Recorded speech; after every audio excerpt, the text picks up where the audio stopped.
ಶ್ರೀಗುರುಭ್ಯೋ ನಮಃ. ಹರಿ ಓಂ.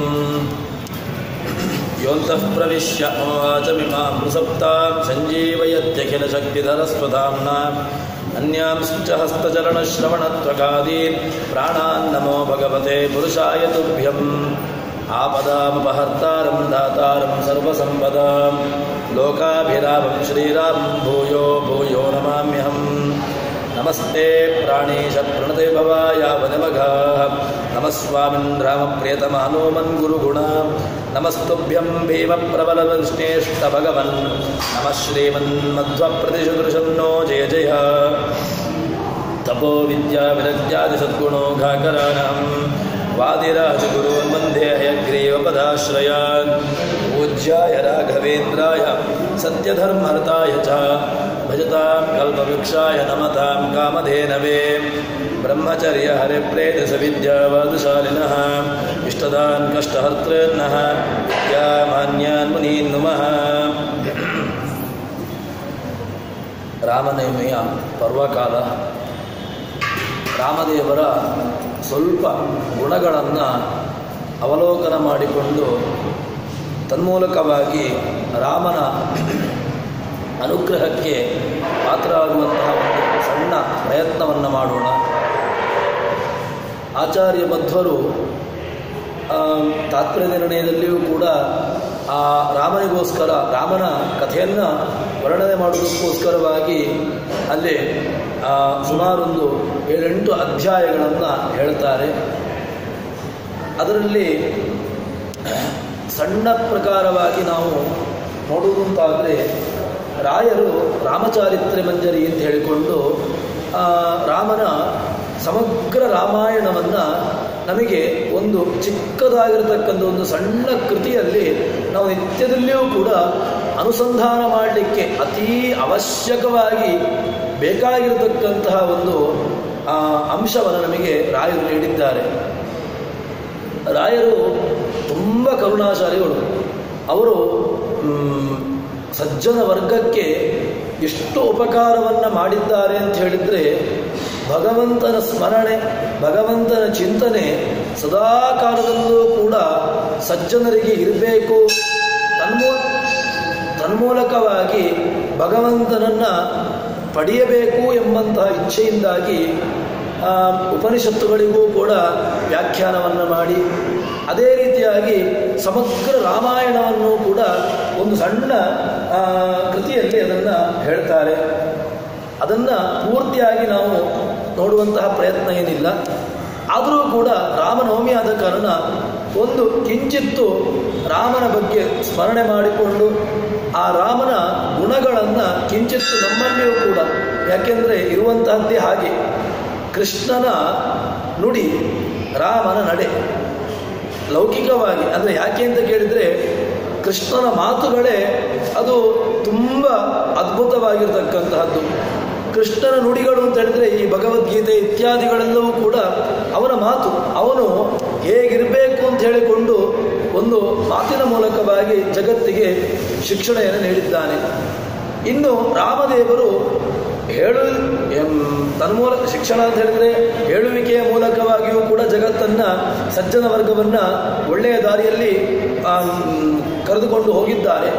ಆದರೂ ಕೂಡ ರಾಮ ಹೇಗಿದ್ದ ಅಂತ ಹೇಳಿದರೆ, ರಾಮ ತನ್ನನ್ನು ನೋಡಿಕೊಂಡು ಇಡೀ ಅಲ್ಲಿರ್ತಕ್ಕಂತಹ ಅಯೋಧ್ಯಾವಾಸಿಗಳಾಗಲಿ ಅಥವಾ ಸಮಸ್ತ ಜನರು ಸಜ್ಜನರೂ ಕೂಡ ಅವನನ್ನು ಅನುಸರಿಸಿಕೊಂಡು ಅವನ ನಡೆದಂತೆ ನಡೀತಾ ಇದ್ರು ಅಂತ ಹೇಳ್ತಾರೆ. ಅದರಿಂದಾಗಿ ಆ ರಾಮನ ವ್ಯಕ್ತಿತ್ವ ಅಷ್ಟು ಮೇರುತುಲ್ಯವಾಗಿರತಕ್ಕಂತಹದ್ದು. ವಾಲ್ಮೀಕಿಗಳು ಒಂದು ಮಾತನ್ನು ಹೇಳ್ತಾರೆ. ರಾಮಾಯಣದಲ್ಲಿ ರಾಮನ ಒಂದು ವ್ಯಕ್ತಿತ್ವವನ್ನು ಚಿತ್ರಿಸ್ತಾರೆ. ಏನು ಅಂತ ಕೇಳಿದರೆ, ಸಕೃದೇವ ಪ್ರಪನ್ನಾಯ ತವಾಸ್ಮೀರ್ಜ ಯಾಚತೆ ಅಭಯಂ ಸರ್ವಭೂತೇಭ್ಯ ದದಾಮ್ಯೇತದ್ ವ್ರತಂ ಮಮ ಅಂತ. ಇದು ಕೃಷ್ಣದೇವರು ಕೂಡ ಯೋಗಕ್ಷೇಮಂ ವಹಾಮ್ಯಂ ಅಂತ ಹೇಳಿದಾಗೇನೆ ರಾಮದೇವರು ಕೂಡ ಸಕೃದೇವ ಪ್ರಪನ್ನಾಯ ತವ ಅಸ್ಮಿ, ಯಾರು ಒಂದು ಸಾರಿ ನನ್ನನ್ನು ಶರಣು ಹೊಂದುತ್ತಾರೋ ಅವರಿಗೆ ನಾನು ಲಭಿಸ್ತೇನೆ ಎಂಬುದಾಗಿ ಹೇಳ್ತಾರೆ. ತವ ನಾನು ನಿನ್ನವ ಅಂತ ಎಂಬುದಾಗಿ ಯಾರು ಬೇಡುತ್ತಾರೆ ಅಂಥವರನ್ನ ಭಗವಂತ ಏನು ಮಾಡ್ತಾನೆ ಅಂತ ಕೇಳಿದ್ರೆ ಅಭಯಂ ಸರ್ವಭೂತೇಭ್ಯ ದದಾಮಿ ಏತದ್ ವ್ರತಂ ಮಮ. ಇದು ಭಗವಂತನ ವ್ರತ, ರಾಮದೇವರ ವ್ರತವನ್ನ ಹೇಳ್ತಾರೆ. ಅಂದರೆ ಸಮಸ್ತ ವರ್ಗಗಳನ್ನು ಕೂಡ ನಾವು ನೋಡ್ಬೋದು. ರಾಮದೇವರು ಯಾರನ್ನೂ ಬಿಡಲಿಲ್ಲ. ಸಜ್ಜನರು ಅಂತ ಯಾರಿದ್ರು, ಶತ್ರು ಪಕ್ಷದಲ್ಲಿ ವಿಭೀಷಣ ಇದ್ದ. ಆದರೆ ಅವನು ವಿಭೀಷಣ ಬಂದು ಏನು ಮಾಡಿದ, ರಾಮದೇವರ ಹತ್ರ ಶರಣು ಹೊಂದಿದ. ನಾನು ನಿನ್ನವನಾಗ್ತೇನೆ ಎಂಬುದಾಗಿ ಪೂರ್ಣವಾಗಿ ತನ್ನನ್ನು ರಾಮದೇವರನ್ನು ಶರಣು ಹೊಂದಿದ ಮೇಲೆ ಭಗವಂತ ಅವನನ್ನು ಸಂಹಾರ ಮಾಡಲಿಲ್ಲ. ಯಾಕೆ ಅಂತ ಕೇಳಿದ್ರೆ ಅದು ಅವನ ವ್ರತ ಅಂತ ಹೇಳ್ತಾರೆ. ಯಾರು ನನ್ನವ ಅಂತ ಹೇಳಿಕೊಂಡು ನಾನು ನಿನ್ನವ, ನನ್ನನ್ನು ಉದ್ಧರಿಸುವಂತೆ ಎಂಬುದಾಗಿ ಯಾರು ಶರಣು ಹೊಂದುತ್ತಾರೋ ಅವರನ್ನು ಉದ್ಧರಿಸತಕ್ಕಂತಹ ಒಂದು ವ್ರತವನ್ನು ರಾಮದೇವರು ಕೈಗೊಂಡಿದ್ರು. ಇನ್ನು ಅದೇ ರೀತಿಯಾಗಿ ವಾಲಿಯನ್ನು ಕೂಡ, ಆ ವಾಲಿ ಸುಗ್ರೀವರ ಕಾಳಗದಲ್ಲಿಯೂ ಕೂಡ ವಾಲಿಯನ್ನ ಸಂಹಾರ ಮಾಡ್ತಾರೆ. ವಾಲಿಯನ್ನ ಸಂಹಾರ ಮಾಡಿ ತಾನು ಹಿಂಬದಿಯಿಂದಾಗಿ ಸಂಹಾರ ಮಾಡಿದ್ರೂ ಕೂಡ ಅದು ದೋಷ ಅಂತ ಅನಿಸಿಕೊಳ್ಳಲಿಲ್ಲ. ಯಾಕೆ ಅಂತ ಕೇಳಿದ್ರೆ ಆ ವಾಲಿಯದ್ದು ಬಹಳ ದೋಷಗಳಿತ್ತು. ಅದನ್ನೆಲ್ಲವನ್ನೂ ಕೂಡ ಗಮನದಲ್ಲಿಟ್ಟುಕೊಂಡು ಅವನ ಮಾಡಿರತಕ್ಕಂತಹ ಪೂರ್ವ ಜನ್ಮದ ಕರ್ಮಗಳು, ಅದೇ ರೀತಿಯಾಗಿ ಆ ಜನ್ಮದಲ್ಲಿದ್ದಾಗಲೂ ಕೂಡ ಅವನು ವಾಲಿಯಾಗಿದ್ದರೂ ಕೂಡ ಅಲ್ಲಿ ಸುಗ್ರೀವನ ಮಡದಿಯನ್ನ ತಾನು ಇಟ್ಕೊಂಡಿದ್ದ. ಅದಕ್ಕೋಸ್ಕರವಾಗಿ ಎಲ್ಲ ದೋಷಗಳನ್ನು ಕೂಡ ಭಗವಂತ ಪರಿಗಣನೆ ಇಟ್ಟುಕೊಂಡು ಅವನನ್ನು ಸಂಹಾರ ಮಾಡ್ತಾನೆ. ಸಂಹಾರ ಮಾಡಿದ ಮೇಲೆ ಅಲ್ಲಿ ಅವನ ಹತ್ರ ಬಂದು ಕೇಳ್ತಾನಂತೆ, ನಾನು ನಿನ್ನ ಹತ್ರ ಬಂದಿದ್ದೇನೆ, ಏನಾದರೂ ಕೇಳಬೇಕಾ ಅಂತ, ನಿನಗೆ ಏನಾದರೂ ಇಚ್ಛೆ ಇದೆಯಾ ಅಂತ. ವಾಲಿ ಸ್ವಾಭಾವಿಕವಾಗಿಯೂ ಕೂಡ ಅವನು ಸಜ್ಜನವೇ, ಅವನ ಜೀವಯೋಗ್ಯತೆ ಚೆನ್ನಾಗಿ ಒಳ್ಳೆಯದ್ದೇ. ಆದರೆ ಅವನು ಕೇಳಿರ್ತಕ್ಕಂತಹದ್ದು ಏನಂತ ಕೇಳಿದ್ರೆ, ನಾನು ನಿನ್ನ ಕೈಯಿಂದ ಸಾಯ್ತಾ ಇದ್ದೇನಲ್ವ, ಇದಕ್ಕಿಂತ ದೊಡ್ಡದಾಗಿರ್ತಕ್ಕಂಥ ಇನ್ನೊಂದು ಬೇಡ. ಇಂತಹ ಭಾಗ್ಯ ಯಾರಿಗೆ ಬರ್ತದೆ? ಭಗವಂತನ ಬಿಲ್ಲಿನಿಂದ ಸಾಯತಕ್ಕಂತಹ ಯೋಗ ನನಗೆ ಉಂಟು ಅಂತ ಹೇಳಿದ್ರೆ ಅದನ್ನು ನಾನು ಮತ್ತೆ ಪುನಃ ಅದರಿಂದ ಬೇಡ, ನಾನು ಮತ್ತೆ ಪುನಃ ಬದುಕ್ತೇನೆ ಎಂಬಂತಹ ಯಾವ ಇಚ್ಛೆಯೂ ನನಗಿಲ್ಲ, ನಾನು ಸಾಯ್ತೇನೆ ಅಂತ ಹೇಳಿಕೊಂಡು ಅವನನ್ನು ತನ್ನಲ್ಲಿಗೆ ಸೇರಿಸಿಕೊಳ್ತಾನೆ. ಹೀಗೆ ರಾಮದೇವರು ಒಂದೊಂದು ಚರ್ಯಗಳು ಕೂಡ ನಮಗೆ ಅದು ಪಾಠವಾಗಿರತಕ್ಕಂತಹದ್ದು. ರಾಮದೇವರು ಕಾಡಿಗೆ ಹೋದ್ರು, ಸ್ವಾಮಿಗಳು ಯಾವತ್ತೂ ಹೇಳ್ತಾ ಇದ್ರು, ರಾಮದೇವರು ಕಾಡಿಗೆ ಹೋದ್ರು ಅಂತ ಹೇಳಿದಾಗ ಅವರ ಎರಡು ರೀತಿಯಾಗಿ ಅವರನ್ನು ನೋಡಬೇಕಿತ್ತು ಅಂತ. ಅದು ಹೇಗೆ ಅಂತ ಕೇಳಿದ್ರೆ, ರಾಮದೇವರು ಪಟ್ಟಾಭಿಷೇಕವಾಗ್ತೇನೆ ಅಂತ ಹೇಳಿದಾಗ ಯಾವ ರೀತಿಯಾಗಿ ಅವರ ಮುಖವಿತ್ತೋ ಅದೇ ರೀತಿಯಾಗಿ ಅವರು ಕಾಡಿಗೆ ಹೋಗಬೇಕು ಅಂತ ಹೇಳಿಕೊಂಡು ಅವರನ್ನ ಹೇಳಿದಾಗಲೂ ಕೂಡ ಎರಡೂ ಮುಖವೂ ಕೂಡ ಒಂದೇ ರೀತಿಯಾಗಿತ್ತು ಅಂತ. ಯಾವುದೇ ರೀತಿಯಾಗಿರ್ತಕ್ಕಂತಹ ಒಂದು ದುಃಖವಾಗಲಿ ಅವರ ಮುಖದಲ್ಲಿ ಕಾಣಲಿಲ್ಲ ಅಂತ. ಇದು ಯಾಕೆ ಅಂತ ಕೇಳಿದ್ರೆ, ಆ ಭಗವಂತ ರಾಮದೇವರಿಗೆ ತಾನು ಅವತಾರ ಮಾಡಿದ್ದು ಯಾಕೆ ಅಂತ ಕೇಳಿದರೆ, ಒಂದು ದುಷ್ಟರ ಸಂಹಾರವಾಗಬೇಕು. ದುಷ್ಟರ ಸಂಹಾರವಾಗಿ ತನ್ಮೂಲಕವಾಗಿ ಜಗತ್ತಿಗೆ ಕ್ಷೇಮವಾಗಬೇಕು. ಆ ಕ್ಷೇಮವನ್ನು ಉಂಟು ಮಾಡುವುದಕ್ಕೋಸ್ಕರವಾಗಿ ರಾಮದೇವರು ಅವತಾರವನ್ನು ಮಾಡಿದ್ರು. ಆ ರಾಮದೇವರನ್ನ ಸ್ತೋತ್ರ ಮಾಡುವಾಗಲೇ ಹೇಳ್ತಾರೆ, ಆಪದ ಅಪಹರ್ತಾರಂ ದಾತಾರಂ ಸರ್ವಸಂಪದಾಂ ಅಂತ. ಇಲ್ಲಿ ಆಪತ್ತುಗಳನ್ನು ಕೊಡ್ತಾನೆ ಅಂತ ಹೇಳಿದ್ರೆ ಆಪತ್ತುಗಳನ್ನು ಕೊಡ್ತಾನೆ, ಹೌದು.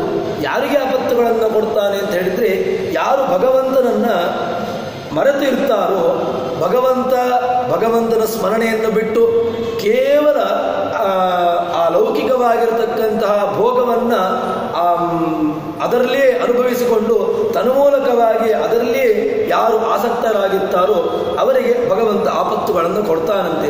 ಆಪದ ಅಪಹರ್ತಾರಂ ಅಂತ. ಇನ್ನು ಸಂಪತ್ತುಗಳನ್ನು ಕೊಡ್ತಾನೆ ಅಂತ ಹೇಳಿದ್ರೆ ಅದು ಯಾವ ರೀತಿಯಾಗಿರ್ತಕ್ಕಂಥ ಸಂಪತ್ತು ಅಂತ ಹೇಳಿದ್ರೆ, ಭಗವಂತ ಎಲ್ಲ ಸಂಪತ್ತುಗಳನ್ನು ಕೊಡ್ತಾನೆ. ನೀವು ಏನನ್ನು ಕೇಳ್ತೀರೋ ಆ ಎಲ್ಲ ಸಂಪತ್ತುಗಳನ್ನು ಕೂಡ ಭಗವಂತ ನೀಡಲಿಕ್ಕೆ ಸಾಮರ್ಥ್ಯ ಉಳ್ಳವನು. ಆದರೂ ಕೂಡ ಭಗವಂತ ಅವರವರ ಯೋಗ್ಯತಾನುಸಾರವಾಗಿ ಅವರಿಗೆ ಎಷ್ಟು ಅವಶ್ಯಕತೆ ಇದೆಯೋ ತನ್ಮೂಲಕವಾಗಿ ಅದನ್ನು ನೀಡ್ತಾನೆ. ಇನ್ನೊಂದು ಯಸ್ಯಾನುಗ್ರಹಮಿಚ್ಚಾಪಿ ತಸ್ಯ ವಿತ್ತಂ ವರಾಮ್ಯಹಂ ಅಂತ. ಭಗವಂತ ಸಂಪತ್ತು ಕೊಡ್ತಾನೆ, ಸಂಪತ್ತನ್ನು ಅಪಹಾರ ಮಾಡ್ತಾನೆ. ಯಾಕೆ ಅಪಹಾರ ಮಾಡ್ತಾನೆ ಅಂತ ಕೇಳಿದ್ರೆ ಇದು ಕೃಷ್ಣನ ಮಾತು. ಯಸ್ಯಾನುಗ್ರಹಮಿಚ್ಛಾಮಿ ತಸ್ಯ ವಿತ್ತಂ ಹರಾಮ್ಯಹಂ. ನಾನು ಯಾರ ಶ್ರೇಯಸ್ಸನ್ನು ಬಯಸಿರ್ತೇನೋ ಅವನ ವಿತ್ತವನ್ನು ನಾನು ಅಪಹರಿಸ್ತೇನೆ ಅಂತ. ಯಾಕೆ ಅಪಹರಿಸ್ತಾನೆ ಅಂತ ಕೇಳಿದ್ರೆ, ಒಂದು ವೇಳೆ ಆ ಸಂಪತ್ತುಗಳು ಅವನಲ್ಲಿ ಇತ್ತು ಅಂತ ಹೇಳಿದ್ರೆ ಅವನಿಗೆ ಭಗವಂತನ ಸ್ಮರಣೆ ಬರಲಿಕ್ಕೆ ಸಾಧ್ಯವೇ ಇಲ್ಲ. ನಮಗೂ ಕೂಡ ನಮಗೆ ಯಾವಾಗ ದೇವರ ನೆನಪಾಗುವುದು ಅಂತ ಕೇಳಿದ್ರೆ ಪ್ರಸಿದ್ಧವಾಗಿರತಕ್ಕಂಥದ್ದು ಸಂಕಟ ಬಂತೋ ದೇವರು, ಸಂಕಟ ಇಲ್ವೋ ದೇವರ ನೆನಪೇ ಇರುವುದಿಲ್ಲ. ಇದು ನಮ್ಮ ಮನುಷ್ಯ ಸಹಜವಾಗಿರತಕ್ಕಂಥದ್ದು. ಅದಕ್ಕೋಸ್ಕರ ನಾವು ಯಾವುದೇ ಕಾಲದಲ್ಲಿಯೂ ಕೂಡ ಭಗವಂತ ನಮಗೆ ಏನು ಕೊಟ್ಟಿದ್ದಾನೋ ಅದರಲ್ಲಿ ನಾವು ತೃಪ್ತಿಯಾಗಿ ಜೀವನವನ್ನು ಮಾಡಲಿಕ್ಕೆ ನಾವು ಅದನ್ನು ಕಲಿಯಬೇಕು. ಇದನ್ನು ನಮಗೆ ರಾಮದೇವರು ಅವರ ಪೂರ್ಣವಾಗಿರತಕ್ಕಂತಹ ತಮ್ಮ ಜೀವನದಲ್ಲಿ ತೋರಿಸಿರತಕ್ಕಂತಹದ್ದು. ರಾಮದೇವರು ಕಾಡಿಗೆ ಹೋದದ್ದು ಕೇವಲ ಒಂದು 14 ವರ್ಷಗಳ ಕಾಲ ಮಾತ್ರ. ಮತ್ತೆ ಅವರು ರಾಜ್ಯಭಾರ ಮಾಡಿದ್ದಕ್ಕಂತಹದ್ದು ಅದು ರಾಮರಾಜ್ಯ ಅಂತ. ಅಲ್ಲಿ ರಾಮರಾಜ್ಯದಲ್ಲಿ ಯಾವುದಕ್ಕೂ ಕೂಡ ಅಭಾವ ಇಲ್ಲ ಅಂತ ಹೇಳ್ತಾರೆ. ಒಂದು ಪದಾರ್ಥಕ್ಕೆ ಅಭಾವ ಎಂಬಂತಹ ಪದಾರ್ಥ ಅಲ್ಲಿ ಇರಲಿಲ್ವಂತೆ. ಅಂದರೆ ಅಭಾವ ಎಂಬ ಪದಾರ್ಥ ಇರಲಿಲ್ಲ ಅಂತ ಹೇಳಿದ್ರೆ ಯಾರಲ್ಲಿ ಕೇಳಿದ್ರೂ ಕೂಡ ಇಲ್ಲ ಎಂಬಂತಹದ್ದು ಬರ್ತಾ ಇರಲಿಲ್ಲ. ಎಲ್ಲವೂ ಕೂಡ ಸಮಗ್ರವಾಗಿ ಯಥೇಚ್ಛವಾಗಿ ಇದ್ದಂತಹದ್ದು ಅದು ರಾಮರಾಜ್ಯ. ಅಂತಹ ರಾಮರಾಜ್ಯವನ್ನ ನಮಗೆ ತ್ರೇತಾಯುಗದಲ್ಲಿ ರಾಮದೇವರು ಇದ್ದುಕೊಂಡು ಅಲ್ಲಿ ರಾಮನ ರಾಜ್ಯವನ್ನ ಮಾಡಿದ್ರು. ಇಲ್ಲಿ ಕೇವಲ ಒಂದು ಶ್ಲೋಕದಲ್ಲಿ ಅವರ ಪೂರ್ಣವಾಗಿರತಕ್ಕಂಥ ಒಂದು ವಿಷಯವನ್ನು ಹೇಳಿಬಿಡ್ತಾರೆ. ಶ್ರೀಮಾನ್ ಪೂರ್ವಂ ಪ್ರಜಾತೋ ದಶರಥನಪತೆ ರಾಮನಾಮಾತವೀತಃ ವಿಶ್ವಾಮಿತ್ರೇಣ ಮಂತ್ರ ಅನುಜ ಸಹಿತ ಘಾತಕೋಸ್ತ್ರಂ ಬ್ರಹ್ಮಾದ್ಯಂ ಪ್ರಾಪ್ಯ ಹತ್ವಾ ನಿಶಿಜರಗಣಯತಂ ಯಜ್ಞಪಾಲೋ ವಿಮೋಚ್ಯ ಅಹಲ್ಯಾಶಾಪಂ ಶಿವಧನುರಪಯನ್ ಜಾನಕಿ ಇತ್ಯ ಪ್ರತೀರನ್. ಇಲ್ಲಿ ಸಮಗ್ರವಾಗಿ ಒಂದು ಆ ರಾಮನ ಒಂದು ಎಷ್ಟು ಅಂಶವನ್ನು ಹೇಳಬೇಕು, ನಮಗೆ ಎಷ್ಟು ಅಂಶವನ್ನು ಹೇಳಿದರೆ ಆ ರಾಮದೇವರ ಒಂದು ಚಿತ್ರಣ ಸಿಗ್ತದೆಯೋ ಅದೆಲ್ಲವನ್ನೂ ಕೂಡ ರಾಯರು ಇದರಲ್ಲಿ ಹೇಳಿಬಿಟ್ಟಿದ್ದಾರೆ. ಶಿವಧನುಸ್ಸನ್ನ ಭಂಗ ಮಾಡಿ ಆ ಸೀತೆಯನ್ನ ತಾನು ವರಿಸಿರತಕ್ಕಂತಹದ್ದು. ಅದೇ ರೀತಿಯಾಗಿ ಇನ್ನು ಆ ವಿಶ್ವಾಮಿತ್ರನ ಮೂಲಕವಾಗಿ ಅವರಿಂದಾಗಿ ಅಸ್ತ್ರವನ್ನು ಪಡೆದಿರತಕ್ಕಂತಹದ್ದು. ಇದರಲ್ಲಿ ನಮ್ಮ ರಾಮಾಯಣದಲ್ಲಿ ಹೇಳುವಾಗ ಏನು ಹೇಳ್ತಾರೆ ಅಂತ ಕೇಳಿದ್ರೆ, ರಾಮದೇವರು ಅಲ್ಲಿ ಇದಕ್ಕೆ ಯಾವುದಕ್ಕೆ ವಿಶ್ವಾಮಿತ್ರರವರನ್ನ ಕರೆದುಕೊಂಡು ಹೋದ್ರು ಅಂತ ಹೇಳಿಕೊಂಡು.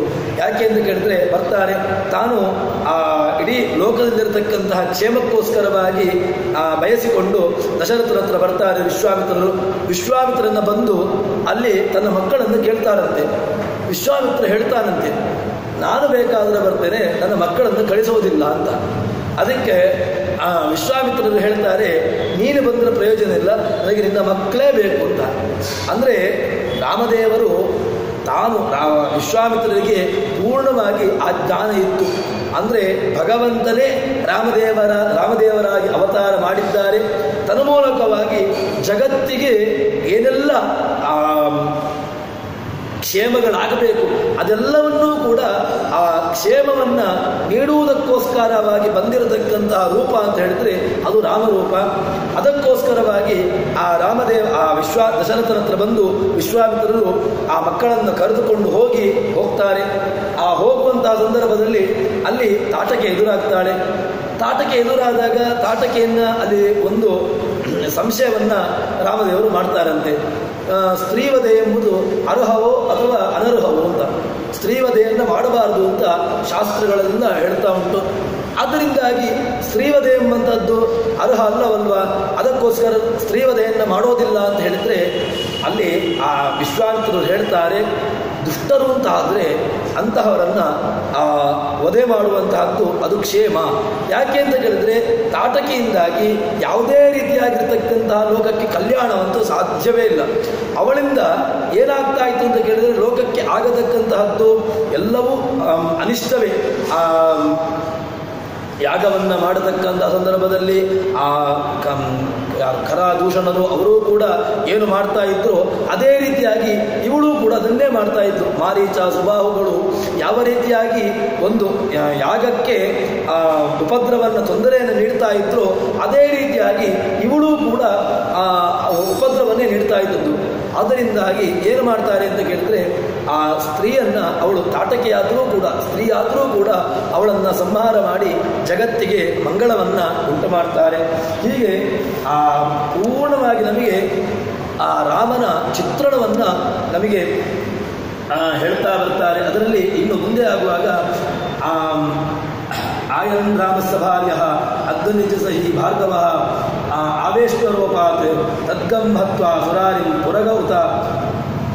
ಪುರಗೌತರ್ಪಾಹ ತಾಪಭೂಪನಿಷ್ಠೈ ಕಲ್ಯಾಣಾನಂದಧರ್ಮ ಅಗುಣಲವರೈತಃ ಪ್ರಾಣಿನ ಅಂತರಾತ್ಮೆ ಇತ್ಯುಕ್ತಃ ಅಭಿಷೇಕೆ ಪುರಜನಮಹಿತೋ ವಶ್ಯತಾಂ ಮಾಮುಚೋಭಿಃ. ಇಲ್ಲಿ ಪೂರ್ಣವಾಗಿ ಅವಳನ್ನು ಇನ್ನು ಆ ರಾಮದೇವರನ್ನು ತನ್ನ ಅಯೋಧ್ಯೆಗೆ ಅಧಿಪತಿಯನ್ನಾಗಿ ಅಭಿಷೇಕ ಮಾಡಬೇಕು. ಆದ್ದರಿಂದಾಗಿ ಆ ಯೌವರಾಜ್ಯದ ಪಟ್ಟಾಭಿಷೇಕರಾಗಿ ತಾನು ಅಯೋಧ್ಯೆಯಲ್ಲಿ ವಿರಾಜಮಾನರಾಗಬೇಕು ಅಂತ ಆಗುವಾಗ ಈ ಕೈಕೇಯಿ ಮಂಥರೆಯ ಒಂದು ಇದರಿಂದಾಗಿ ದುರ್ವಚನದಿಂದಾಗಿ ಅಲ್ಲಿ ಆ ರಾಮನ ಅಭಿಷೇಕ ಏನಿದೆ, ರಾಜ್ಯದ ಅಭಿಷೇಕ ಏನಿದೆ ಅದು ನಿಂತು ಹೋಗ್ತದೆ. ಇದೆಲ್ಲವೂ ಕೂಡ ಒಂದು ರೀತಿಯಾಗಿ ಮೊದಲು ಹೇಳಿದಂತೆಯೇ ರಾಮದೇವರು ಎಲ್ಲವನ್ನೂ ಕೂಡ ಮೊದಲಿಗೇನೆ ತಿಳ್ಕೊಂಡಿದ್ರು. ಏನಾಗಬೇಕು, ತಾನು ಯೌವರಾಜ್ಯದಲ್ಲಿ ಕೂತುಕೊಂಡು ಯುವರಾಜ್ಯ ತಾನು ಆ ಅಯೋಧ್ಯೆ ಸಿಂಹಾಸನದಲ್ಲಿ ಕೂತುಕೊಂಡು ಅಲ್ಲಿ ಭಗವಂತ ಎಲ್ಲಿದ್ದರೂ ಕೂಡ ಆ ರಾಕ್ಷಸರ ಸಂಹಾರವನ್ನು ಮಾಡ್ತಿದ್ದ. ಆದರೂ ಕೂಡ ಕೆಲವೆಲ್ಲ ಭಕ್ತರ ಅನುಗ್ರಹಕ್ಕೋಸ್ಕರವಾಗಿ, ಯಾಕೆಂದರೆ ಅಲ್ಲಿ ಶರಭಂಗರನ್ನು ಮುಂದೆ ರಾಮದೇವರು ಕಾಡಿಗೆ ಹೋಗಿ ಶರಭಂಗರು ಅವರು ಕಾಯ್ತಾ ಇದ್ರು. ಅವರು ಶರಭಂಗರು ಯಾಕೋಸ್ಕರ ಕಾಯ್ತಾ ಇದ್ರು ಅಂತ ಕೇಳಿದರೆ, ರಾಮದೇವರು ಬರ್ತಾರೆ, ತಾನು ಅವರ ಎದುರುಗಡೆನೆ ತನ್ನ ಜೀರ್ಣವಾಗಿರತಕ್ಕಂತಹ ದೇಹವನ್ನು ಅವರ ಎದುರುಗಡೆ ತಾನು ಸಮರ್ಪಣೆ ಮಾಡಬೇಕು, ತನ್ಮೂಲಕವಾಗಿ ನಾನು ಭಗವಂತನನ್ನು ಹೊಂದಬೇಕು ಎಂಬಂತಹ ಇಚ್ಛೆಯಿಂದಾಗಿ ಆ ಶರಭಂಗರಲ್ಲಿ ಕಾಯ್ತಾ ಇದ್ರು. ಅದೇ ರೀತಿಯಾಗಿ ಮತ್ತೆ ಹೀಗೆ ಬೇರೆ ಬೇರೆ ಒಂದು ದೇವತಾ ಕಾರ್ಯಗಳನ್ನು ನಿಮಿತ್ತವನ್ನಾಗಿಟ್ಟುಕೊಂಡು ರಾಮದೇವರು ಕಾಡಿಗೆ ಹೋಗಲಿಕ್ಕೆ ಒಪ್ಪಿಕೊಳ್ತಾರೆ. ತದನಂತರದಲ್ಲಿ ರಾಮದೇವರು ಕಾಡಿಗೆ ಹೋಗಿ ಅಲ್ಲಿ ಎಲ್ಲ ರೀತಿಯಾಗಿರತಕ್ಕಂತಹ ಅಸುರ ವರ್ಗಗಳು ಅಂತ ಏನಿದೆ, ಈ ಸಜ್ಜನರಿಗೆ ವಿಶ್ವಾಮಿತ್ರರ ಯಾಗಕ್ಕೆ ಉಪಟಳವನ್ನು ನೀಡತಕ್ಕಂತಹ ಮಾರೀಚ, ಸುಬಾಹು, ಕರ, ತ್ರಿಶಿರ ಹೀಗೆ ಎಲ್ಲರನ್ನೂ ಕೂಡ ಸಂಹಾರ ಮಾಡಿ ತಾನು ಅವರಿಗೆ ಯಾಗಕ್ಕೆ, ಯಾಕೆಂದರೆ ಯಾಗ ಎಂಬುದು ಅತ್ಯಂತ ಅವಶ್ಯಕ. ಯಾಗವನ್ನು ರಹಿತವಾಗಿ ಯಾಗ ಇಲ್ಲದೇನೆ ಒಂದು ಪೂರ್ಣವಾಗಿ ನಡೆದುಕೊಂಡು ಹೋಗ್ಲಿಕ್ಕೆ ಆಗೋದಿಲ್ಲ. ಯಾಗವೂ ಕೂಡ ಒಂದು ಅಂಗವಾಗಿ ಅವರು ಅದು ಮಾಡ್ತಾ ಇದ್ದಂತಹದ್ದು. ಅದಕ್ಕೋಸ್ಕರವಾಗಿ ಅಂಗ ಯಾವುದು, ಯಾಗಕ್ಕೆ ಉಪಟಳವನ್ನು ನೀಡತಕ್ಕಂತಹ ಯಾರೆಲ್ಲ ಅಸುರರು ಅಂತ ಇದ್ರು ಅವರೆಲ್ಲರನ್ನೂ ಕೂಡ ಸಂಹಾರ ಮಾಡಿ ತನ್ಮೂಲಕವಾಗಿ ಜಗತ್ತಿಗೆ ಕ್ಷೇಮವನ್ನು ಉಂಟು ಮಾಡಿರತಕ್ಕಂಥವರು. ಇನ್ನು ಮುಂದೆ ಅದೇ ರೀತಿಯಾಗಿ ಮುಂದಕ್ಕೆ ಹೋದಾಗ ಅಲ್ಲಿ ರಾವಣಾದಿಗಳಿಂದ ಸಂಹಾರಕ್ಕಿಂತ ಮೊದಲು ವಿಭೀಷಣ, ವಾಲಿ, ಸುಗ್ರೀವರ ಇವರುಗಳ ಸಖ್ಯ ಇವೆಲ್ಲವನ್ನೂ ಕೂಡ ಇಟ್ಟುಕೊಂಡು ತನ್ಮೂಲಕವಾಗಿ ತದನಂತರದಲ್ಲಿ ಹನುಮಂತನ ಸಖ್ಯ, ಹನುಮಂತನನ್ನು ಒಂದು ಮುಖ್ಯವಾಗಿ ರಾಮದೇವರು ಕಾಡಿಗೆ ಹೋಗಲಿಕ್ಕೆ ಹನುಮಂತನ ಭೇಟಿಯಾಗುವುದು ಕೂಡ ಒಂದು ಕಾರಣ. ಯಾಕೆ ಅಂತ ಕೇಳಿದರೆ, ರಾಮದೇವರು ಒಂದು ಪಕ್ಷ ಅಯೋಧ್ಯೆಯಲ್ಲೇ ಇರ್ತಿದ್ರೆ ಅಲ್ಲಿ ಹನುಮಂತನ ಸಖ್ಯ ಅದು ಆಗ್ತಾ ಇರಲಿಲ್ಲ. ಇದೂ ಕೂಡ ಒಂದು ನಿಮಿತ್ತವನ್ನಾಗಿಟ್ಟುಕೊಂಡು ರಾಮದೇವರು ಕಾಡಿಗೆ ಹೋಗಿ ಅಲ್ಲಿ ಹನುಮಂತನನ್ನು ಭೇಟಿಯಾಗಿ ತನ್ಮೂಲಕವಾಗಿ ಹನುಮಂತನನ್ನು ಒಂದು ಮಾಧ್ಯಮವನ್ನಾಗಿಟ್ಟುಕೊಂಡು ಇಡೀ ಕಪಿಗಳ ಸೈನ್ಯಕ್ಕೆ ಒಂದು ರೀತಿಯಾಗಿರ್ತಕ್ಕಂತಹ ಹರ್ಷವನ್ನು ನೀಡಿರತಕ್ಕಂತಹ ರೂಪ ಅದು ರಾಮರೂಪ. ಇದು ಹೀಗೆ ರಾಮಾಯಣ ಎಂಬುದು ಅತ್ಯಂತ ವಿಸ್ತಾರವಾಗಿ ನಮಗೆ ರಾಮದೇವರ ಆ ಗುಣಗಳು. ಅದೇ ರೀತಿಯಾಗಿ ರಾವಣನ ಸಂಹಾರ ಮಾಡಿ, ರಾವಣನ ಮಕ್ಕಳು ಇಂದ್ರಜಿತ್ತು ಅವರೆಲ್ಲರನ್ನೂ ಕೂಡ ಸಂಹಾರ ಮಾಡ್ತಾರೆ. ಸಂಹಾರ ಮಾಡಿದ್ಯಾಕೆ? ಕೇವಲ ಸಂಹಾರ ಮಾಡಬೇಕು ಅಂತ ಹೇಳಿದರೆ ಎಲ್ಲೋ ಇದ್ದುಕೊಂಡು ರಾಮದೇವರು ಆ ದುಷ್ಟರ ಸಂಹಾರವಾಗಲಿ ಅಂತ ಹೇಳಿಕೊಂಡು ಅವರು ಚಿಂತನೆ ಮಾಡಿದ್ರೂ ಕೂಡ ಆ ಅಸುರರ ಸಂಹಾರ ಆಗ್ತಿತ್ತು. ಆದರೂ ಕೂಡ ಜಗತ್ತಿನಲ್ಲಿ ಕೇವಲ ಹೀಗಿದ್ದರೆ ಆಗೋದಿಲ್ಲ. ತಾನೂ ಕೂಡ ಆ ಸಂಚಾರ ಮಾಡಿ ತನ್ಮೂಲಕವಾಗಿ ಅಲ್ಲಿರತಕ್ಕಂತಹ ಪ್ರಜೆಗಳ ಸಂಕಷ್ಟ ಏನು, ಪ್ರಜೆಗಳ ಏನು ಆ ಸಮಸ್ಯೆಗಳಿದೆ ಅದೆಲ್ಲವನ್ನೂ ಕೂಡ ಆಲಿಸಿಕೊಂಡು ತನ್ಮೂಲಕವಾಗಿ ಜಗತ್ತಿಗೆ ಒಂದು ಕ್ಷೇಮವನ್ನು, ಆರಾಮವನ್ನು ಕೊಟ್ಟಿರತಕ್ಕಂತಹ ರೂಪ ಅದು ರಾಮರೂಪ. ಹೀಗೆ ಆ ರಾಮದೇವರನ್ನು ಅನೇಕ ವಿಧವಾಗಿ ಕೊಂಡಾಡಿ ಜಲದಿರಚಿತೇತು ಜಾನಕಿ ತೋಷಹೇತು ಅಂತ, ಜಾನಕಿಗೆ ಅಂದರೆ ಸೀತಾದೇವಿಗೆ ಸಂತೋಷವನ್ನು ಕೊಟ್ಟಿರತಕ್ಕಂಥವರು. ಸೀತಾದೇವಿಗೆ ಸಂತೋಷವನ್ನು ಕೊಟ್ಟಿರತಕ್ಕಂಥವರು ಅಂತ ಹೇಳಿದರೆ ಸೀತಾದೇವಿಗೆ ಅಲ್ಲಿ ತಾನು ಆ ಹನುಮಂತ ಲಂಕೆಗೆ ಹೋಗ್ತಾನೆ, ಅಲ್ಲಿಂದ ಚೂಡಾಮಣಿಯನ್ನು ತರ್ತಾನೆ, ಚೂಡಾಮಣಿಯನ್ನು ತಂದು ರಾಮದೇವರಿಗೆ ಅರ್ಪಿಸ್ತಾನೆ. ಅಲ್ಲಿ ಆ ಸೀತಾದೇವಿಯ ಪರಿಚಯವಾಗಿ ಹನುಮಂತನಿಗೆ ಆ ಸೀತಾದೇವಿ ಹನುಮಂತನಿಗೆ ಒಂದು ತಲೆಯಲ್ಲಿರತಕ್ಕಂತಹ ಚೂಡಾಮಣಿಯನ್ನು ನೀಡ್ತಾಳೆ. ಚೂಡಾಮಣಿಯನ್ನು ತಂದು ಆ ಹನುಮಂತ ಏನು ಮಾಡ್ತಾನೆ ಅಂತ ಕೇಳಿದರೆ ರಾಮದೇವರಿಗೆ ಕೊಡ್ತಾನೆ. ರಾಮದೇವರಿಗೆ ಕೊಟ್ಟಾಗ ಆ ರಾಮದೇವರು ಅವನಿಗೆ ಏನನ್ನು ಕೇಳಿದ್ರು ಅಂತ ಕೇಳಿದರೆ, ನಿನಗೆ ಏನು ಬೇಕಾದರೂ ನೀನು ಕೇಳು, ನಿನಗೆ ನಾನು ಕೊಡ್ತೇನೆ ಅಂತ ಹೇಳಿದಾಗ ಹನುಮಂತ ಕೇಳಿರ್ತಕ್ಕಂತಹದ್ದು ಏನು ಅಂತ ಕೇಳಿದರೆ, ನನಗೆ ನಿನ್ನಲ್ಲಿರತಕ್ಕಂತಹ ಅಚಲವಾಗಿರತಕ್ಕಂತಹ ಭಕ್ತಿಯನ್ನು ನನಗೆ ಕೊಡು. ಅದು ಪ್ರವರ್ಧತಾಂ ಭಕ್ತಿರಲಂ ಕ್ಷಣೇ ಕ್ಷಣೆ ಅಂತ ಹೇಳಿಕೊಂಡು ಅವರು ಪ್ರಾರ್ಥನೆಯನ್ನು ಮಾಡ್ತಾರೆ. ನಮ್ಮ ಭಕ್ತಿಗಳು ಇದು ಹೀಗಿರಬೇಕು. ಏನು ಭಕ್ತಿ? ಅದು ಪ್ರವರ್ಧನೆ, ಅದು ಬೆಳೀತಾ ಹೋಗಬೇಕು. ಪ್ರವರ್ಧತಾಂ ಭಕ್ತಿರಲಂ ಕ್ಷಣೇ ಕ್ಷಣೆ ತ್ವಯೀಶಮೇ ಕ್ರಾಸ ವಿವರ್ಜಿತಾ ಸುಧಾ ಅನುಗ್ರಹಸ್ಥೆ ಮೈಚೈವಮೇವ ನಿರೌಪಧೌತೌ ಮಮ ಸರ್ವಕಾಮ ಅಂತ ಹೇಳಿಕೊಂಡು ಆ ಹನುಮಂತ ರಾಮದೇವರ ಹತ್ರ ಕೇಳ್ತಾನೆ. ರಾಮದೇವರು ಏನನ್ನೂ ಕೊಡಲಿಕ್ಕೂ ಕೂಡ ಸಾಮರ್ಥ್ಯ ಉಳ್ಳವರು. ಆದರೆ ರಾಮದೇವರ ಹತ್ರ ಹನುಮಂತ ಕೇಳಿರತಕ್ಕಂತಹದ್ದು ಏನು ಅಂತ ಕೇಳಿದರೆ, ಆ ತನ್ನ ಅನುಪಮವಾಗಿರತಕ್ಕಂತಹ ಭಕ್ತಿ, ಆ ಭಕ್ತಿ ಇನ್ನಷ್ಟು ಅಭಿವೃದ್ಧಿಯಾಗಿ ಅದು ಇವತ್ತೆಷ್ಟು ಭಕ್ತಿ ಉಂಟೋ ಅದಕ್ಕಿಂತ ನಾಳೆ ಆಗುವಾಗ ಅನ್ನೆಷ್ಟು ಅಧಿಕವಾಗಬೇಕು. ಇನ್ನಷ್ಟು ಆ ಒಂದೊಂದು ದಿವಸಕ್ಕೂ ಹೋದಾಗಲೂ ಕೂಡ ಅದು ಅಧಿಕವಾಗ್ತಾ ಅದು ಹೋಗಬೇಕು ಎಂಬುದಾಗಿ ಆ ರಾಮದೇವರ ಹತ್ರ ಹನುಮಂತ ಕೇಳಿರ್ತಾನೆ. ಇನ್ನು ಆ ಜಾನಕಿಗೆ ರಾಮದೇವರು ಹನುಮಂತನಿಗೆ ಹೇಗೆ ಆ ಭಕ್ತಿಯನ್ನು ಮೂಲಕವಾಗಿ ಕೊಡುವ ಮೂಲಕವಾಗಿ ಅವನಿಗೆ ಅನುಗ್ರಹವನ್ನು ಮಾಡಿದ್ರು, ಅದೇ ರೀತಿಯಾಗಿ ಅವಳ ಅಯೋಧ್ಯೆಗೆ ಬಂದಾಗ ಅಲ್ಲಿರತಕ್ಕಂತಹ ಅಯೋಧ್ಯ ಪುರವಾಸಿಗಳು ಅವಳ ಚಾರಿತ್ರ್ಯದ ಮೇಲೆ ಸಂಶಯಪಟ್ಟಾಗ ಅಲ್ಲಿ ಕೇವಲ ಒಂದು ನಿಮಿತ್ತವನ್ನಾಗಿಟ್ಟುಕೊಂಡು ಆ ಅಗ್ನಿ ನಿಮಿತ್ತದಲ್ಲಿ ಅಲ್ಲಿ ಒಂದು ಅಗ್ನಿಯ ಪ್ರವೇಶವನ್ನು ಮಾಡಿ ತನ್ಮೂಲಕವಾಗಿ ಜಗತ್ತಿಗೆ ಆ ಸೀತಾದೇವಿ ಶುದ್ಧರಾಗಿರತಕ್ಕಂಥವಳು, ಅವಳು ಯಾವತ್ತೂ ಕೂಡ ಚಾರಿತ್ರಹೀನರಲ್ಲ ಎಂಬುದನ್ನು ಇಡೀ ಜಗತ್ತಿಗೆ ತೋರಿಸಿಕೊಟ್ಟಂತಹದ್ದು ಕೂಡ ಆ ರಾಮದೇವರು. ಹೀಗೆ ಅನೇಕ ಮುಖದಿಂದಾಗಿ ನಮಗೆ ಆ ರಾಮದೇವರು ನಮ್ಮ ಉಪಾಸನೆಗೆ ಅರ್ಹರಾಗ್ತಾರೆ. ನಾವು ಕೂಡ ಈ ರೀತಿಯಾಗಿ ಆ ರಾಮನನ್ನು ಉಪಾಸನೆ ಮಾಡಿಕೊಂಡು ನಮ್ಮಲ್ಲಿರತಕ್ಕಂತಹ ದೋಷಗಳು ಅದು ಪರಿಹಾರವಾಗಿ ತನ್ಮೂಲಕವಾಗಿ ನಮಗೂ ಕೂಡ ಆರಾಮ. ಏನು ಆರಾಮ ಅಂತ ಹೇಳಿದ್ರೆ, ನಾವು ಒಳ್ಳೆಯ ರೀತಿಯಾಗಿ ಆ ಕ್ಷೇಮವನ್ನು ಮತ್ತು ಸುಖವನ್ನು ನಾವು ಪಡ್ಕೊಳ್ಳಬೇಕು ಅಂತ ಹೇಳಿದ್ರೆ ಆ ರಾಮದೇವರನ್ನು ಈ ರೀತಿಯಾಗಿ ಚಿಂತನೆ ಮಾಡಬೇಕು ಅಂತ ಹೇಳಿಕೊಂಡು ಸ್ವಲ್ಪ ಕೃಷ್ಣನ ಆ ಭಗವದ್ಗೀತೆಯನ್ನು ಒಂದು 2 ಶ್ಲೋಕವನ್ನಾದರೂ ನೋಡುವಂತಹ ಪ್ರಯತ್ನವನ್ನು ಮಾಡೋಣ. ಕೃಷ್ಣ ಹೇಳ್ತಾನೆ ಏನು ಅಂತ ಕೇಳಿದರೆ, ಮಮಯೋನಿಹಿ ಮಹಾಬ್ರಹ್ಮ ತಸ್ಮಿನ್ ಗರ್ಭಂ ದದಾಮ್ಯಹಂ ಅಂತ ಹೇಳಿದ. ನನಗೆ ಕಾರಣರಾಗಿರ್ತಕ್ಕಂಥವಳು ಅವಳು ಆ ಪ್ರಕೃತಿ ದೇವಿ. ಆ ಪ್ರಕೃತಿ ಅವಳ ಮೂಲಕವಾಗಿ ನಾನು ಜಗತ್ತಿನಲ್ಲಿ ಸೃಷ್ಟಿಯಾದಿಗಳನ್ನು ಮಾಡ್ತೇನೆ ಎಂಬುದಾಗಿ ಹೇಳ್ತಾನೆ. ಅವಳಲ್ಲಿ ನಾನು ಗರ್ಭವನ್ನಿಟ್ಟು ಜಗತ್ತನ್ನು ಸೃಷ್ಟಿ ಮಾಡ್ತೇನೆ ಅಂತ ಹೇಳಿದಾಗ ಹೀಗೆ ಮುಂದೆ ಅದನ್ನು ಏನು ಹೇಳ್ತಾನೆ ಅಂತ ಕೇಳಿದರೆ, ಭಗವಂತ ಹೇಳ್ತಾನೆ ಮಹಜ್ಯೋನಿ ಅಹಂ ಬೀಜಪ್ರದಃ ಪಿತ, ಇಡೀ ಜಗತ್ತಿಗೆ ಪಿತೃಸ್ಥಾನದಲ್ಲಿರ್ತಕ್ಕಂಥವು ನಾನು ಎಂಬುದಾಗಿ ಹೇಳಿ ಸತ್ವಂ ರಜಸ್ತಮೈತಿ ಗುಣಾ ಪ್ರಕೃತಿ ಸಂಭವ ನಿಬದ್ಧಂತಿ ಮಹಾಬಾಹೋ ದೇಹೇ ದೇಹಿನಮವ್ಯಯಂ. ಭಗವಂತ ತ್ರಿಗುಣಾತ್ಮಕವಾಗಿರತಕ್ಕಂತಹ ಪ್ರಕೃತಿ ಸತ್ವಗುಣ ರಜೋಗುಣ ತಮೋಗುಣಗಳಿಂದ ಆ ಬಂಧನವುಳ್ಳಂತಹದ್ದು ಆ ಜೀವರಾಶಿಗಳು. ಆ ಬಂಧನವುಳ್ಳಂತಹ ಜೀವರಾಶಿಗಳು ಏನು ಮಾಡ್ತಾಳೆ ಅಂತ ಕೇಳಿದರೆ, ಅವಳು ಈ ಸೃಷ್ಟಿಕಾಲದಲ್ಲಿ ಏನು ಮಾಡ್ತಾಳೆ ಅಂತ ಕೇಳಿದರೆ, ಸ್ವಾಭಾವಿಕವಾಗಿ ಅವಳು ಸತ್ವ ಸ್ವಭಾವ. ಲಕ್ಷ್ಮೀದೇವಿಯಲ್ಲೂ ಕೂಡ ಯಾವುದೇ ರೀತಿಯಾಗಿರತಕ್ಕಂತಹ ದೋಷ ಅದಿಲ್ವೇ ಇಲ್ಲ. ಅವಳು ಸತ್ವಗುಣ ಪ್ರಚುರವಾಗಿರತಕ್ಕಂಥವಳು.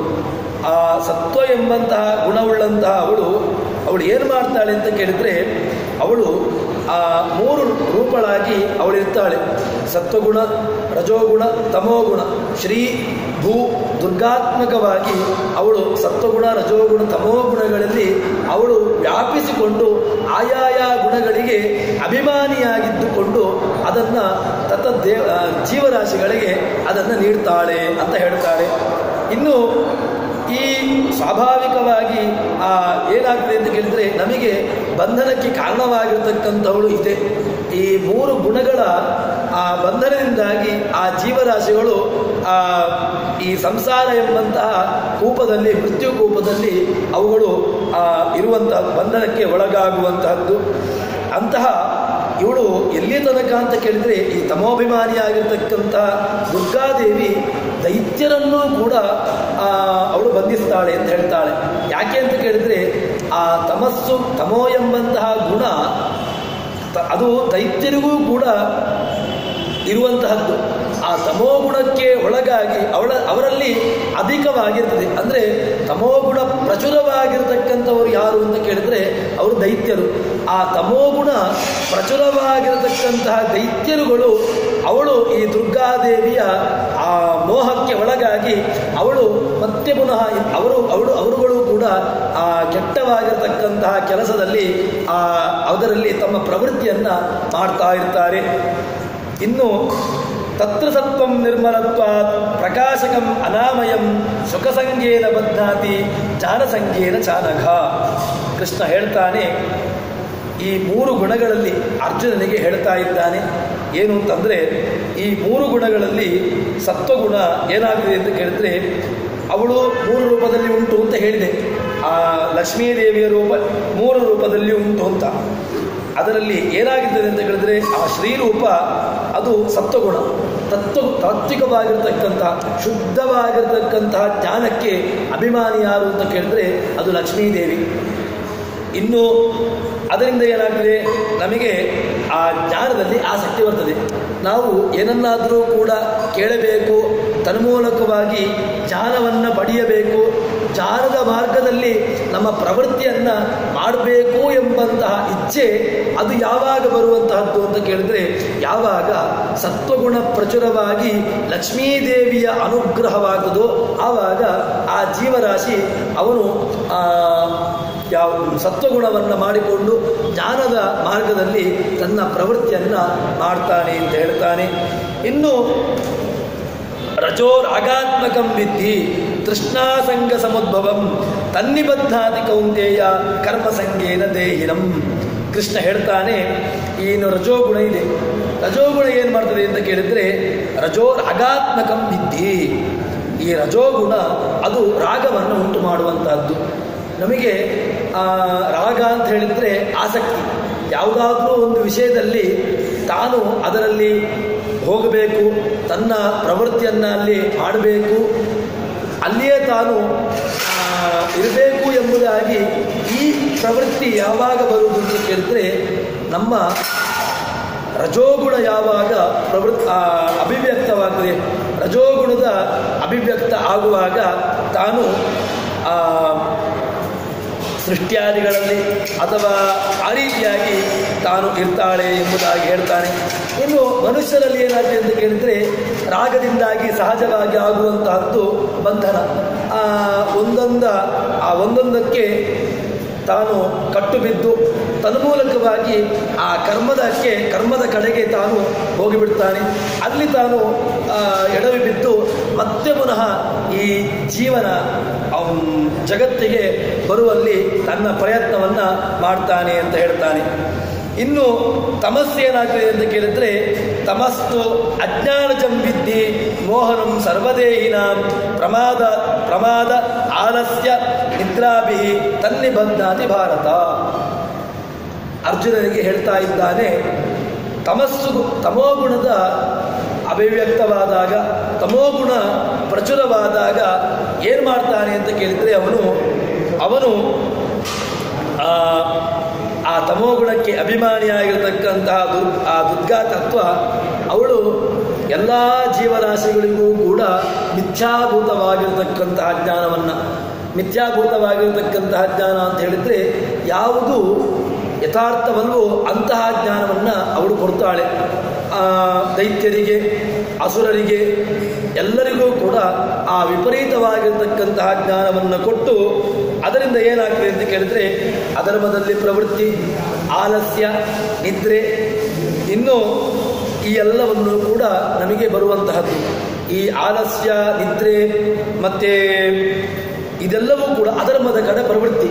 ಇದು ಮೂರೂ ಕೂಡ ಎಲ್ಲಿಂದ ಆಗುವಂತಹದ್ದು ಅಂತ ಕೇಳಿದ್ರೆ, ಯಾವಾಗ ಆ ಅಧರ್ಮದಲ್ಲಿ ಅಂದರೆ ಈ ತಮೋಗುಣದ ಅಭಿಮಾನಿಯಾಗಿರತಕ್ಕಂತಹ ದುರ್ಗಾದೇವಿಯ ಆವೇಶ ಅಂದರೆ ಅವಳ ಮೋಹ ನಮ್ಮನ್ನು ಯಾವಾಗ ಬಾಧಿಸ್ತದೋ ಆವಾಗ ನಾವು ಇದರಲ್ಲಿ ನಮ್ಮ ಪ್ರವೃತ್ತಿಯನ್ನು ಮಾಡ್ತೇವೆ. ಅದಕ್ಕೋಸ್ಕರವಾಗಿ ಆದಷ್ಟು ನಮ್ಮ ಚಿಂತನೆ ಹೇಗಿರಬೇಕು ಅಂತ ಕೇಳಿದ್ರೆ, ನಾವು ಭಗವಂತನ ಕಡೆಗೆ ಹೋಗಬೇಕು, ಭಗವಂತನನ್ನು ಕಾಣಬೇಕು, ಅಥವಾ ಭಗವಂತನ ತತ್ವಜ್ಞಾನದಲ್ಲಿ ನಮ್ಮ ಪ್ರವೃತ್ತಿಯನ್ನು ಮಾಡಬೇಕು ಅಂತ ಕೇಳಿದರೆ ಅದಕ್ಕೆ ತುಂಬ ಸಾಧನೆ ಎಂಬುದು ಅತ್ಯಂತ ಅವಶ್ಯಕ. ಸಾಧನೆ ಇಲ್ಲದೆ ಏನನ್ನೂ ಕೂಡ ಮಾಡಲಿಕ್ಕೆ ಬರೋದಿಲ್ಲ. ಸಾಧನೆಯನ್ನು ಮಾಡಿ ತನ್ಮೂಲಕವಾಗಿ ಅವನು ಏನನ್ನು ಮಾಡ್ತಾನೆ, ಈ ಎಲ್ಲವನ್ನೂ ಕೂಡ ಮೀರಿ ಅವನು ಭಗವಂತನ ಕಡೆಗೆ ಹೋಗಲಿಕ್ಕೆ ಅವನಿಗೆ ಅದು ಸಹಕಾರಿ ತರಿಸಿಕೊಡ್ತದೆ. ಇಲ್ಲದಿದ್ದರೆ ಈ ತಮೋಗುಣಕ್ಕೆ ಒಳಗಾಗಿ ಅಧರ್ಮದಲ್ಲಿ ಪ್ರವೃತ್ತಿ ಅಥವಾ ಆಲಸ್ಯ ಮಾಡಬೇಕು ಅಂತ ಇರ್ತಾನೆ, ಯಾವುದೋ ಒಂದು ಕೇಳಬೇಕು ಅಥವಾ ಅಧ್ಯಯನವನ್ನು ಮಾಡಬೇಕು ಎಂಬುದಾಗಿ ಸಂಕಲ್ಪವನ್ನು ಮಾಡ್ತಾನೆ.